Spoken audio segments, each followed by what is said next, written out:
हो दादा पेन घ्या. ए बाबा पुढे हो, कुठे इथं पेन विकत बसतो, कस्टमरची वेळ आली. चल तिकडे. काय तरी आपलं विकत बसतो इकडे. हो दादा पेन घ्या ना, खूप चांगले पेन आहेत बघा ना. हो कसे कितीला आहे? दादा 80 रुपयाला पूर्ण पाकिट आहे. काय? अरे या स्टेशनरी मध्ये पण 80लाच भेटतंय. बरोबर सांग कितीला देणार सांग. 50ला दे. हो दादा 50ला कसं होईल, मला 5-10 रुपये भेटतात फक्त ते. असं कसं बोलता तुम्ही? ठीक आहे नको मला, जा येतो मी स्टेशनर.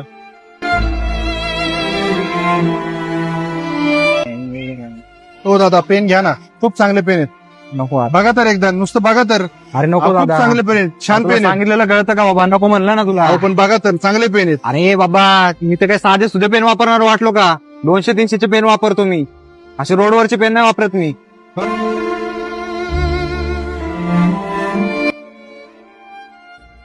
दादा इकडे रे एक मिनिट. दादा पेन घ्यायचं तुम्हाला? पेन घ्या ना, चांगले पेन आहेत, खूप चांगले पेन आहेत. पेन नाही घ्यायचं, मला तुला एक विचारायचंय. काय विचारायचं बोला ना. भाऊ, दिसायला तर तू व्यवस्थित दिसतोय, कपडे पण चांगले घातलेस. मी असली काम कशाला करतो? चांगली नोकरी करते. भाऊ मी शिकलेलो आहे, सिव्हिल इंजिनियर आहे. मला 70,000 रुपये पगार आहे. काय 70,000? म्हणजे पेन कशाला विकतोय तू? हे मी माझ्या वडिलांसाठी करतो.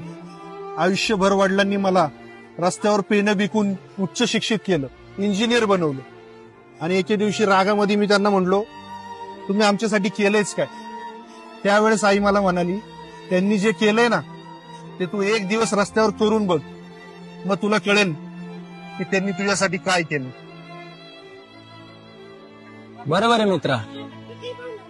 जोपर्यंत आपले वडील काय कष्ट करतात हे जेव्हा आपण एक दिवस स्वतः आजमावून बघत नाही, तोपर्यंत आजच्या जनरेशनला आपल्या आई वडिलांच्या कष्टाची किंमत कळत नाही.